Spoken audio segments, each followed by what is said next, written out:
सबसे पहले आपको हम बता दें कि कई अभ्यर्थियों का फ़ोन कॉल लगातार आ रहा है। उनका कहना है कि सप्लीमेंट्री रिज़ल्ट को लेकर जो सेकंड फ़ेज़ की बहाली में जो शिक्षक विभाग और बीपीएससी ने जिस प्रकार का खेल किया, जिस प्रकार का षड्यंत्र रचा, तो सारे मामलों पर आपको अपडेट करा दें कि सप्लीमेंट्री रिज़ल्ट को लेकर बहुत बड़ा प्रोटेस्ट कल होने जा रहा है। इसलिए जितने भी शिक्षक अभ्यर्थी मेरी बातों को सुन रहे हैं, कल तय सीमा पर अपने जगह-जगह पर आज आ जाएँ और कल जहाँ भी तय होगा प्रोटेस्ट, यानी कहने का मतलब कि लोकतांत्रिक तरीके से जो भी लड़ाई सप्लीमेंट्री रिजल्ट को लेकर लड़ी जानी है, उसके लिए 2 अप्रैल तय सीमा हुआ है और जितने भी शिक्षक अभ्यर्थी हैं, जो ये समझ रहे हैं कि पूरक परिणाम का डिमांड बिल्कुल जायज़ नहीं है, तो क्या शिक्षा विभाग ने 14,700 पदों की जो सूची भेजी थी, क्या सभी पदों पर पूरक परिणाम नहीं आने चाहिए थे? और 1 महीना तक इंतजार करने के बाद घाल-मिल किया गया और तीसरे फेज़ की बहाली की प्रक्रिया शुरू हो गई। तो साथियों, आपसे आग्रह है कि कल भारी से भारी संख्या में आएँ और जितने भी अभ्यर्थी मेरी बातों को सुन रहे हैं, राज्य के विभिन्न जिलों से अपनी मांगों को लेकर एकजुट होने का प्रयास करें।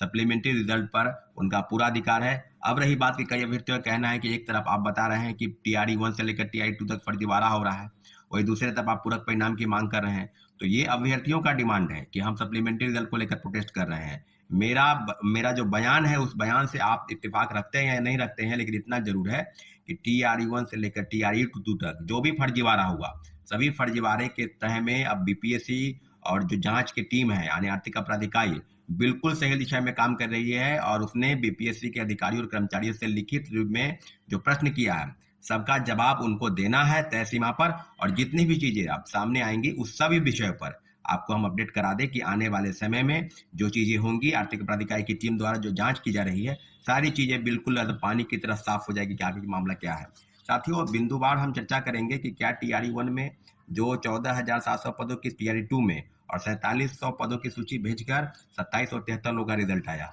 तो पूरक परिणाम में जो फर्जीवाड़ा हुआ, तो सारे मामलों पर जो तीसरे फेज की बहाली पर भंडाफोड़ हुआ,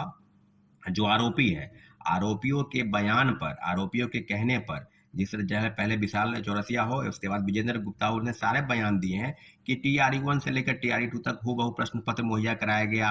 अब सारी चीजें बिल्कुल अब सामने आ रही है। अब बताइए, पटना के 90 फीट में एक सेंटर बनाया गया था जहां से लोगों को परीक्षा केंद्र में पहुंचाने की, प्रश्न पत्र मुहैया कराने की और कई चीजों की जानकारी वहां से सामने आ गई है कि आर्थिक अपराध इकाई ने बिल्कुल अब उत्तर प्रदेश से इसके लिंक आ रहे हैं। उत्तर प्रदेश के कई सेटिंग गेटिंग के तहत कई शिक्षा माफियाओं और जो सरगनाओं हैं, शिक्षा के सरगना, उनके साथ उनकी बातचीत हो रही है। तो इस मामले में क्या उत्तर प्रदेश के तमाम जिलों में, चाहे तमाम शहरों में, जैसे कि आपको बता दें कि बनारस हो, लखनऊ हो, कानपुर हो, इलाहाबाद हो, गोरखपुर हो, आदि सब जगहों पर छापेमारी चल रही है और हजारीबाग से जो गिरफ्तारी हुई, उसमें महिलाओं को तो बेल मिल गया है, परंतु लगभग 300 के आसपास की जो गिरफ्तारी हुई थी, उसमें सारे शिक्षक अभ्यर्थियों का मैं बार-बार बीपीएससी से आग्रह कर रहा हूं कि आप पूरा डाटा, पूरा नाम पता उसके जाहिर करें कि कौन-कौन लोग गिरफ्तार हुए हैं, उनका क्रमांक क्या है, किस सब्जेक्ट में वो परीक्षा में बैठने वाले थे, टीआरई 1 से लेकर टीआरई 2 तक जो भी फर्जीवाड़ा हुआ है, सारे का बिंदुवार चर्चा आपको हम बताते चले कि आने वाले समय में